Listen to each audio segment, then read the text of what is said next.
રાસાયણિક ખાતરો અને જંતુનાશકોના અતિ ઉપયોગથી જમીનની ફળદ્રુપતા ઘટતી જતી હોય તેવા સમયમાં બનાભાઈએ ગુજરાત પ્રાકૃતિક કૃષિ વિકાસ બોર્ડના સહયોગથી પ્રાકૃતિક કૃષિ અપનાવી. પ્રાકૃતિક કૃષિમાં સફળતાની પ્રેરણા બન્યા બનાભાઈ કટારા. દેશી ગાયના છાણ અને ગૌમૂત્ર આધારિત કુદરતી ખાતરોનો ઉપયોગ. ગુજરાત પ્રાકૃતિક કૃષિ વિકાસ બોર્ડના સહયોગથી બનાભાઈને bio resource centre BRC plant સ્થાપવા માટે ₹1 લાખની સહાય. ગુજરાતના નામ કટારા દિનેશભાઈ બનાભાઈ, ગામ જાલોદર, તાલુકો મોડાસા, જિલ્લો અરવલ્લી. ગુજરાત પ્રાકૃતિક વિકાસ બોર્ડ અંતર્ગત મને માર્ગદર્શન મળેલું, પ્રાકૃતિક ખેતી કેવી રીતે કરવી અને બીજા બીઆરસી બનાવવા માટે સરકાર તરફથી મને ₹1 લાખ સહાય મળેલી આવી છે.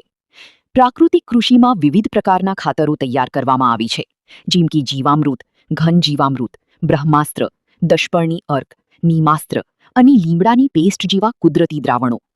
આ ખાતરો જમીનમાં સૂક્ષ્મ જીવાણુઓની વૃદ્ધિ કરે છે, જમીનની ભેજ સંગ્રહ ક્ષમતા વધારી છે અને પાકની જરૂરી પોષક તત્વો પૂરા પાડી છે.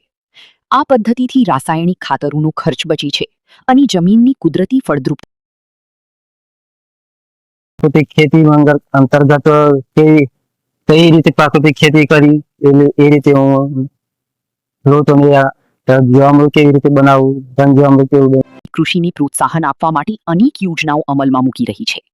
આત્મા પ્રોજેક્ટ હેઠળ ખેડૂતોને તાલીમ, દેશી ગાય સહાય યોજના, માસિક ₹900ની સહાય, સોઇલ હેલ્થ કાર્ડ અને અન્ય સહાયો આપવામાં આવી છે.